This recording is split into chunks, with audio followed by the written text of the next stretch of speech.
నమస్కారం. సాధారణంగా పెద్దవారికి కంటి సమస్యలు ఎదురైతే వారు త్వరగానే దాని గురించి తెలుసుకుని డాక్టర్ని సంప్రదిస్తూ ఉంటారు. కానీ చిన్నపిల్లలకైతే అలా కాదు. వారు గుర్తించడంలో కొంచెం ఇబ్బందులు ఎదుర్కొంటూ ఉంటారు. అలాగే వారి తల్లిదండ్రులకు కూడా టైం పడుతూ ఉంటుంది. అదంతా సింపుల్ కాదు కంటి సమస్యలను గుర్తించడం అనే విషయం. అలానే చాలామంది పిల్లలు ఈ మధ్య కాలంలో చాలా చిన్న వయసు నుంచి ఫోన్లోకి ఎడిక్ట్ అవుతున్నారు. ఫోన్లు అనేవి చాలాసేపు చూస్తున్నారు. ఈ నేపథ్యంలో చాలామందికి చిన్నప్పటి నుంచే కంటి సమస్యలు ఎదురవుతున్నాయి, ఎన్నో ఇబ్బందులు ఎదుర్కొంటున్నారు. ఈ నేపథ్యంలో అసలు కంటి సమస్యలు అంటే ఏంటి, కంటి సమస్యలు ఏ విధంగా ఉంటుంటాయి, ఏ వయసులో కంటి పరీక్షలు చేయించుకోవాలి వంటి ఎన్నో విషయాలు తెలుసుకుందాం. అలాగే స్క్వింట్ ఐ అంటే ఏంటి, విజన్ థెరపీ ఏ విధంగా సహాయపడుతుంది వంటి విషయాలు తెలుసుకుందాం. ఇవాళ మన కార్యక్రమంలో మనతో పాటు స్టూడియోలో సిద్ధంగా ఉన్నారు డాక్టర్ కిరణ్ కుమార్ గుల్బే గారు. వారిని అడిగి మరిన్ని విషయాలు తెలుసుకుందాం. నమస్కారం డాక్టర్ గారు. సో డాక్టర్ గారు, ఎసెంట్రిక్ ఫిక్సేషన్ అంటే ఏంటి అసలు? ఓకే, సో ఎసెంట్రిక్ ఫిక్సేషన్ అంటే ఇప్పుడు నేను నార్మల్గా ఇటు చూస్తున్నాను, సో మిమ్మల్ని చూసి మాట్లాడుతున్నాను కాబట్టి స్ట్రేట్గా మనం ఏదైతే విజన్ ఉంటుందో అది నార్మల్గా ఉంటుంది, బాడీ పోస్చర్ అవనివ్వండి ఏదైనా. బట్ పిల్లలు ఏమవుతుందంటే ఇది కొంచెం మెల్లమెల్లగా ఆడుతూ పాడుతూ వాళ్ళు ఒక హ్యాబిచువల్గా ఇలా చేయడం, ఇలా చేసి మాట్లాడడం అనేది జరుగుతూ ఉంటుంది. ఫేస్ ఇటు ఉంటుంది, సో కళ్ళు అటు ఉంటూ ఉంటాయి. లేదు అంటే ఇలా రైట్ ఆర్ లెఫ్ట్ ఆర్ లేకపోతే ఇలా చేయడం అనేది జరుగుతుంది. సో దీన్ని అసెంట్రిక్ ఫిక్సేషన్ ఆర్ లేకపోతే కార్నర్ సీకింగ్ అంటూ ఉంటాం. ఒక కార్నర్ వైపు చూసి మాట్లాడినట్టుగా మాట్లాడుతూ ఉంటారు. ఇది కూడా చాలా డేంజరస్ యాక్చువల్గా. పిల్లల్లో ఇలాంటి ఇష్యూస్ ఏమైనా ఉన్నాయనుకుంటే ఇమీడియట్గా ట్రీట్మెంట్ ప్లాన్ చేస్తే చాలా మంచిది. లేదు అంటే ఇది ఫ్యూచర్లో చాలా డేంజరస్గా జరగడం అనేది జరుగుతుంది. ఎందుకంటే వాళ్ళకి కైండ్ ఆఫ్ బైనాకులర్ విజన్ కూడా కొంచెం డిఫరెంట్గా ఉంటుంది. బైనాకులర్ అంటే రెండు కళ్ళతో ఎట్ అ టైమ్గా చూస్తూ ఉంటాం మనం. సో బైనాకులర్ కాకుండా వన్ ఐ పైన వాళ్ళు ప్రెషర్ పెట్టడం అనేది జరుగుతుంది. సో ఇలా చేస్తూ ఉన్నారనుకోండి పిల్లలు, ఇలా ఒకవేళ చూస్తున్నారంటే నియర్ బై విజన్ థెరపిస్ట్ని కలవడం అనేది చాలా మేలు. ఓకే. అండ్ డాక్టర్ గారు, హైపర్ యాక్టివ్ పిల్లలు ఉంటూ ఉంటారు, వారిని కూడా అంటే నార్మల్కి తీసుకురావచ్చా విజన్ థెరపీ సహాయంతో ఏమన్నా? Yes, of course.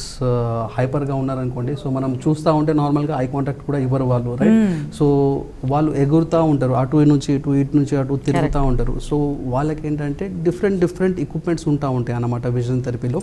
సో ఈ ఎక్విప్మెంట్స్ ఏంటంటే ఓవరాల్గా పిల్లలకి కాన్సన్ట్రేషన్ ఎక్కువగా పెంచడానికి ఉంటుంది. డిఫరెంట్ ఎక్విప్మెంట్స్ అంటే ఒక ఆర్ఎఫ్ రూలర్ అనేది నార్మల్గా నియర్ పాయింట్ కన్వర్జన్ అనేది మెజర్మెంట్ చేయడానికి ఉంటుంది. ఇలాంటి పిల్లలు ఏం చేస్తూ ఉంటామంటే ఒక థెరపీ లాగా మనం వాళ్ళకి near distance or converge diverge అంటూ ఉంటాం. సో ఇలా చేయడం వల్ల దాంట్లో ఒక రొటేటర్ అనేది ఉంటుంది. ఆ రొటేటర్ తిప్పుతూ వాళ్ళకి బిజీ ఎంగేజ్ చేస్తూ ఉంటాం మనం. సో హైపర్నెస్ ఏంటంటే మెల్లమెల్లగా తగ్గే ఛాన్సెస్ ఉంటుంది. అలానే బ్రూక్ స్ట్రింగ్ అనే ఒక తాడులాగా చిన్న 3 బీట్స్ ఉంటాయి. 3 కానీ 5 కానీ బీట్స్ పెట్టి మనం వాళ్ళకి ఒక్కొక్క బీట్ని ఇలా చూడడం అనేది జరుగుతూ ఉంటుంది. సో ఏదైతే పర్సూట్ మూమెంట్ ఉంటుందో ఆ పర్సూట్ మూమెంట్ ఫుల్ ఫ్లెడ్జ్గా వాళ్ళు చూడడం అనేది జరుగుతూ ఉంటుంది. సో హైపర్నెస్ అగైన్ అక్కడ కూడా తగ్గే ఛాన్సెస్ ఉంటుంది. సో ఇది బేసికల్గా ఏంటంటే ADHD కండిషన్ అంటూ ఉంటాం. ADHD అంటే attention deficit hyper active disorder అంటూ ఉంటాం. సో అటెన్షన్ చాలా తక్కువగా ఉంటుంది. సో డిజార్డర్ అనేది మనం హైపర్గా ఉన్నారు కాబట్టి డిజార్డర్ కింద మనం చేయడం అనేది జరుగుతుంది మనం. సో ఓవరాల్గా ఇలాంటివి ఇంకా లో విజన్ డివైసెస్ కొన్ని ఉంటాయి. అండ్ ఆంబ్లోపిక్ రొటేటర్ అనేది ఉంటుంది, అంటే పజిల్ లాగా ఉంటుంది. అండ్ బ్యాక్గ్రౌండ్లో ఏంటంటే ఒక మిషనరీ ఉండి, సో అది ఒక రౌండ్గా సర్కిల్ లాగా బ్లాక్ అండ్ వైట్లో తిరుగుతూ ఉంటుంది అనమాట. So black and white round ఇలా తిరగడం వల్ల ఏంటంటే మన బ్రెయిన్ ఏదైతే ఉంటుందో ఇల్యూజన్ కింద వెళ్తుంది, అంటే కన్ఫ్యూజ్ అవుతూ ఉంటుంది. కన్ఫ్యూజన్ అయినా మనం ప్యాటర్న్స్ కొన్ని అడ్వైస్ చేయడం జరుగుతుంది. సో వాళ్ళు కాన్సన్ట్రేషన్ ఇంకా పెరిగే ఛాన్సెస్ ఎక్కువగా ఉంటుంది. ఇది not only hyper active kids, ఎవరికైతే ఎగ్జామ్స్లో కాన్సన్ట్రేషన్ ఉండదో, ఎవరికైతే స్కిప్పింగ్ లైన్స్ అది అని చెప్పాను కదా, సో వాళ్ళు కూడా కొంతమంది మెడికల్ స్టూడెంట్స్ కూడా వస్తూ ఉంటారు మా దగ్గరికి. అండ్ కొంతమంది నార్మల్ రెగ్యులర్ ఇంజనీరింగ్ కానీ రెగ్యులర్ డిగ్రీ స్టూడెంట్స్ కానీ అలాంటి పిల్లలు కూడా వస్తూ ఉంటారు. వాళ్ళకి ఏంటంటే కూర్చొని చదువుతా వాళ్ళు కూర్చున్న ప్లేస్లోనే వాళ్ళు కైండ్ ఆఫ్ మర్చిపోవడం అనేది జరుగుతుంది. ఇక్కడే కూర్చున్నానా, లేకపోతే ఇమాజినరీ వరల్డ్లో వెళ్ళిపోవడం కానీ ఇలాంటి ఇష్యూస్ కూడా ఉంటాయి కొంతమంది పిల్లల్లో. అలాంటి పిల్లలకు కూడా ఓవరాల్గా మనం కాన్సన్ట్రేషన్ ఎక్కువగా పెంచడానికి ఈ విజన్ థెరపీ వాళ్ళకి చాలా వరకు హెల్ప్ఫుల్ అవుతుంది. సో డాక్టర్ గారు, ఒక కాల్ తీసుకుందాం, తర్వాత డిస్కషన్ కంటిన్యూ చేద్దాం. హలో.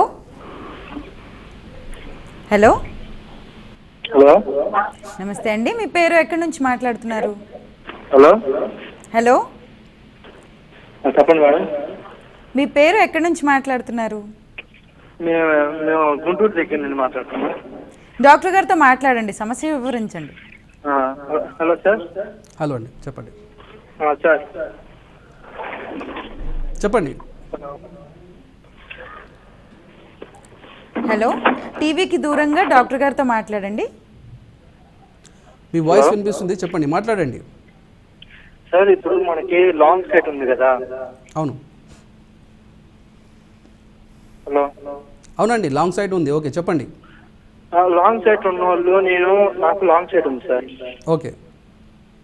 నేను డైలీ యూజ్ చేయట్లేదు సార్ స్పెక్స్ ని. నాకు ఓన్లీ స్టడీ పర్పస్ గాను నాకు క్లాసెస్ జరుగుతున్నప్పుడే దాన్ని వాడుతున్నా సార్. నేను అంతగా డైలీ యూజ్ చేయట్లేదు. దానివల్ల సైడ్ ఎఫెక్ట్స్ వస్తాయి సార్. మీ ఏజ్ ఎంత ఉండొచ్చు ఇప్పుడు? సార్ నాకు 23 సార్.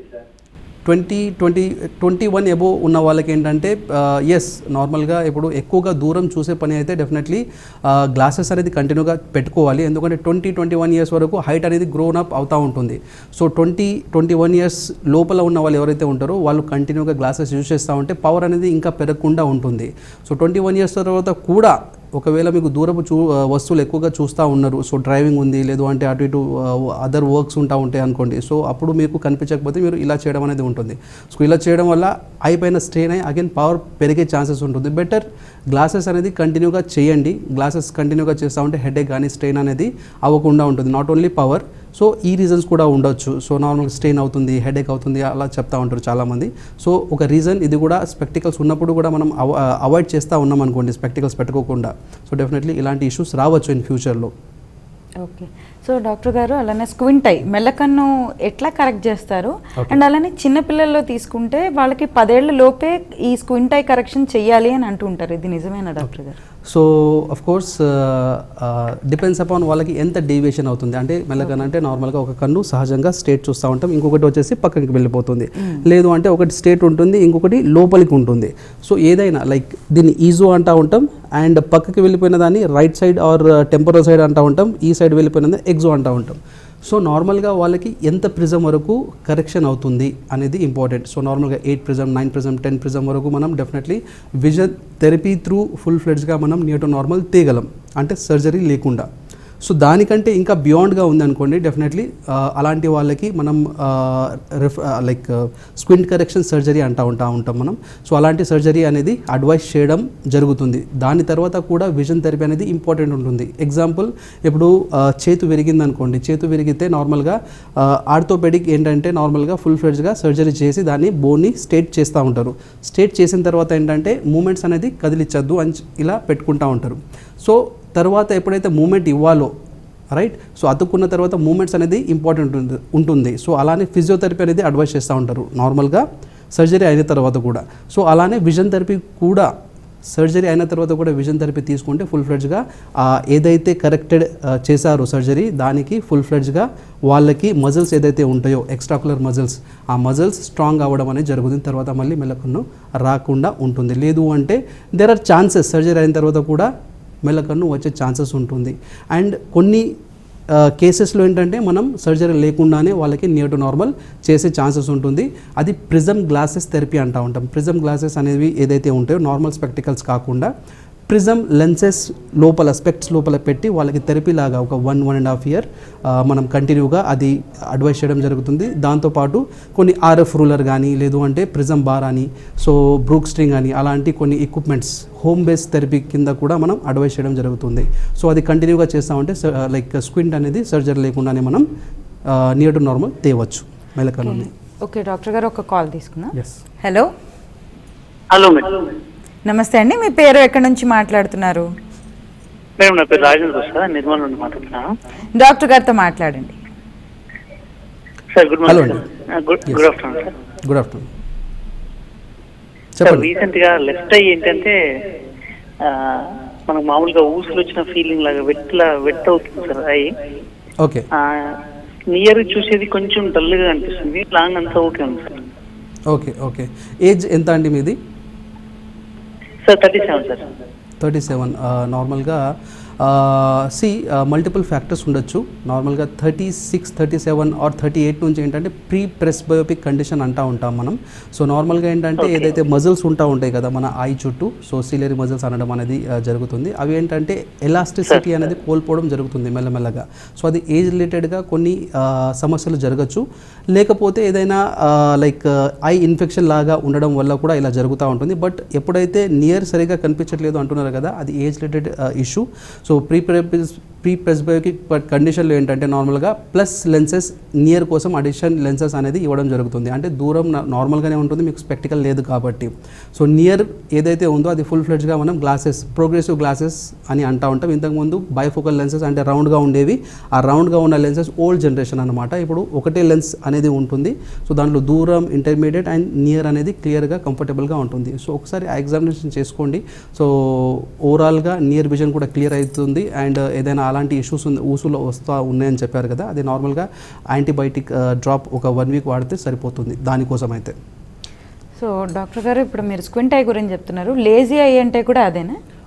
లేజీ ఐ అనేది different again. So lazy I అంటే ఏంటంటే నార్మల్గా 2 కళ్ళు మనకు సమానం అంటాం, మనం 2 చేతులు సమానం అంటాం. బట్ షేక్ హ్యాండ్ అనగానే మనం రైట్ హ్యాండ్ ఇమీడియట్గా ఇస్తూ ఉంటాం. ఏదైనా తీసుకోవాలన్నా లెఫ్ట్ హ్యాండ్తో తీసుకోము, మనం రైట్ హ్యాండ్ ప్రియారిటీ ఇస్తూ ఉంటాం. అంటే చాలామంది మేబీ 10% లెఫ్ట్ హ్యాండర్స్ ఉంటారు, లెఫ్ట్ హ్యాండర్స్ అంటారు వాళ్ళని.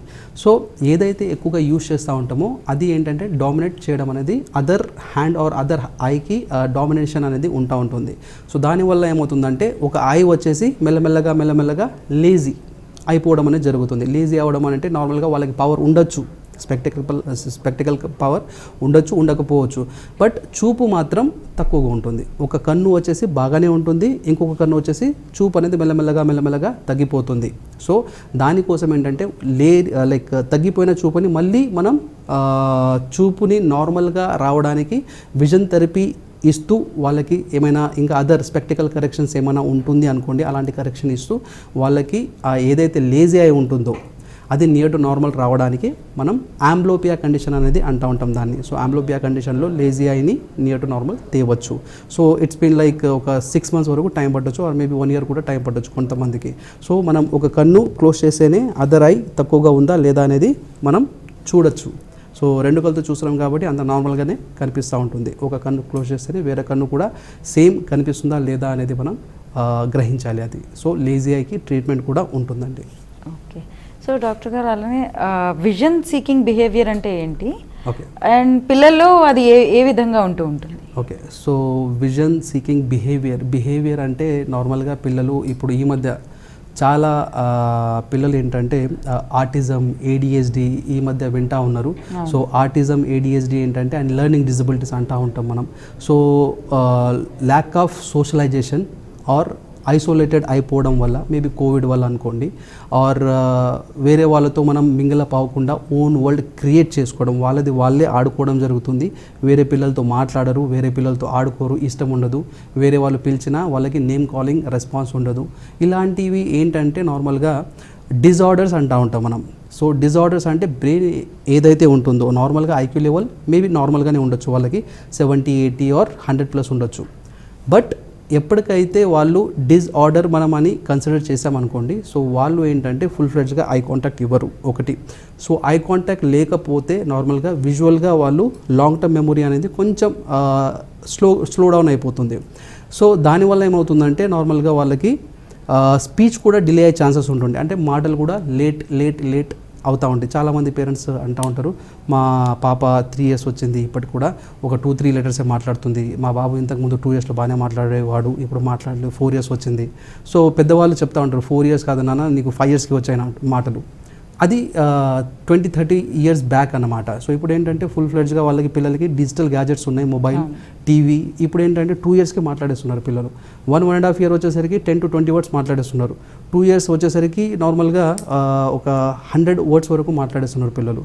సో వాళ్ళతో కంపేర్ చేయొద్దు మన పిల్లల్ని, బట్ కంపారిజన్ అనేది వచ్చేస్తూ ఉంటుంది. సో ఓవరాల్గా మన పిల్లలు వేరే పిల్లలతో సిమిలర్గా ఉన్నారా లేదా, కొంచెం తక్కువ ఉంటే ఓకే, చాలా తక్కువగా ఉంది అనుకోండి మాటలు, డెఫినెట్లీ వాళ్ళకి ఇలాంటి ఇష్యూస్ ఉండొచ్చు. నార్మల్గా డిజార్డర్స్లో ఏంటంటే విజన్ థెరపీ ఫుల్ ఫ్లెడ్జ్గా ఐ కాంటాక్ట్ ఇచ్చి వాళ్ళకి డిస్ట్రాక్షన్స్ ఏదైతే ఉంటాయో, మనం మాట్లాడేటప్పుడు ఇలా చూడరు, వాళ్ళు ఇలా చూస్తూ ఉంటారు, మాట్లాడతారు, మళ్ళీ ఇలా అటు ఇటు చూస్తూ ఉంటారు అన్నమాట, రైట్. సో ఓవరాల్గా పిల్లలు లిప్ మూమెంట్ చూడాలి. నేను, రాను, సో ఇలా మాట్లాడితే మనకు నవ్వచ్చు. బట్ పిల్లలు మాత్రం ఇలానే నేర్చుకోవడం అని జరుగుతుంది. కాపీ ఇమిటేషన్ చేసి నేను, ను అని లోపల బయట ఇమిటేట్ చేయడం జరుగుతుంది. సో ఇలా ఇమిటేట్ చేయడం వల్ల వాళ్ళు తొందరగా నేర్చుకోవడం జరుగుతుంది. సో ఓవరాల్గా మనకు ఐ కాంటాక్ట్ అనేది ఉండాలి. సో వాళ్ళు లిప్ మూమెంట్ చూడాలి. సో ఇలా చేస్తూ ఉంటే తొందరగా మాటలు కూడా వచ్చేస్తూ ఉంటాయి. లేదు అంటే బిహేవియర్ ఇష్యూస్ నార్మల్గా స్టార్ట్ అవ్వడం జరుగుతుంది. ఎందుకంటే ఏజ్ పెరుగుతుంది, మాటలు రావట్లేదు, ఐ కాంటాక్ట్ లేదు, డిస్ట్రాక్షన్స్ చాలా ఉన్నాయి వాళ్ళకి. సో బిహేవియర్ ఇష్యూస్ అంటే వాళ్ళకి నాన్ వర్బల్ లాంగ్వేజ్ అని వాళ్ళు డెవలప్ చేసుకుంటూ ఉంటారు. ఇప్పుడు ఏదైనా వాటర్ బాటిల్ కావాలి, సో నాకు తీసుకెళ్తారు, వాటర్ బాటిల్ దగ్గరికి తీసుకెళ్ళి ఇట్లా అంటూ ఉంటారు. సో దూరం నుంచి చూపించారు, ఐ హ్యాండ్ కోఆర్డినేషన్ ఉండదు వాళ్ళకి. సో అలాంటి పిల్లలకి ఏంటంటే నార్మల్గా ఇప్పుడు ఏదైనా కావాలి అనుకోండి, వాళ్ళు చెప్తా ఉంటారు నాన్ వర్బల్గా చెప్తామంటే వేరే వాళ్ళకి అర్థం కాలేదనుకోండి, సో వాళ్ళు గిచ్చుకోవడం, రైట్, లేకపోతే హెడ్ బ్యాంగింగ్ చేసుకోవడం, కొరకడం, తోసేయడం, ఇలా చేయడం జరుగుతుంది. సో ఇలాంటి బిహేవియర్ ఇష్యూ వచ్చే ఛాన్సెస్ ఉంటుంది పిల్లలు. సో అంటే ఇప్పుడు డాక్టర్ గారు ఆటిజంకి కూడా ఇట్లా చేస్తూ ఉంటారు కదా, దానికి దీనికి డిఫరెన్స్ ఏంటి డాక్టర్ గారు? సో ఆటిజం అనేది చాలా పెద్ద వర్డ్ అది నార్మల్గా. సో అందులో కూడా రిస్క్ టు ఆటిజం అంటూ ఉంటాం మనం, మైల్డ్ కండిషన్ అంటూ ఉంటాం, so moderate and severe. So ఇలా డిపెండ్స్ అపాన్ సివియారిటీని బట్టి మనం వాళ్ళకి అడ్వైస్ చేయడం జరుగుతుంది. అంటే ఏ థెరపీస్ కావాలి, not only vision therapy, speech therapy, occupational therapy are sensor integration therapy అంటూ ఉంటాం, బిహేవియరల్ థెరపీ, సుజోక్ 6కి థెరపీ, ఇలా డిఫరెంట్ చైల్డ్కి మనం అడ్వైస్ చేయడం జరుగుతుంది. వాళ్ళ ఏజ్ అండ్ సివియారిటీని బట్టి ఒక థెరపీ అడ్వైస్ చేయాలా, 3-4 థెరపీస్ అడ్వైస్ చేయాలనేది మనం ఓవరాల్గా అసెస్మెంట్, మనం వాళ్ళ ఏదైతే హిస్టరీ ఉంటుందో అండ్ ప్రజెంట్ ఏ కండిషన్లో ఉన్నాడో బాబు ఓవరాల్గా చూసి వాళ్ళకి థెరపీస్ అనేది అడ్వైస్ చేయడం జరుగుతుంది. డిజార్డర్ బట్టి థెరపీ ఉంటుంది. ఎస్. అండ్ అలానే ఇప్పుడు చాలా నేను ఇంతగా మెన్షన్ చేశాను, చాలా పిల్లల దగ్గర సమస్య ఉంది ఇది. లైక్ చిన్నపిల్లలు పెద్దవాళ్ళు పనులు ఏవో చేసుకోవడం కోసం చిన్నపిల్లలకి ఫోన్ ఇచ్చేస్తూ ఉంటారు. చాలా చిన్న ఏజ్ నుంచి కూడా ఈ మధ్యన మనం చూస్తున్నాం, ఫోన్స్ చూస్తున్నారు, ఫోన్లో గేమ్స్ ఆడుకుంటున్నారు. సో దీనివల్ల నష్టాలు ఏంటి, ఎటువంటి జాగ్రత్తలు తీసుకోవాలంటారు డాక్టర్ గారు? ఏ వయసులో ఫోన్ ఇంట్రడ్యూస్ చేయాలి అసలు? ఫోన్ అనేది డెఫినెట్లీ ఇప్పుడు పుట్టంగానే పిల్లలకి ఒక 1.5 year అవ్వగానే సో చూస్తున్నాడు, ఏదైనా థింగ్స్ హోల్డ్ చేస్తున్నాడు అంటే ఫోన్ ఇచ్చేస్తున్నారు. అండ్ వాళ్ళకి ఏంటంటే మ్యూజిక్ అనేది పెట్టేస్తే వాళ్ళది బిజీ అయిపోతారు, మన వర్క్ చేసుకోవచ్చు అన్నట్టుగా parents concern. Of course busy life ఉంది, హస్బెండ్ వైఫ్ కూడా ఇప్పుడు వర్క్ చేస్తూ ఉన్నారు. సో ఎంత మాత్రాన మనం బిజీ ఉన్నా పిల్లల్ని మనం ఏదైతే 1 to 3 years ఏజ్ ఉందో చాలా జాగ్రత్తగా మనం వాళ్ళకి పెంచాలి.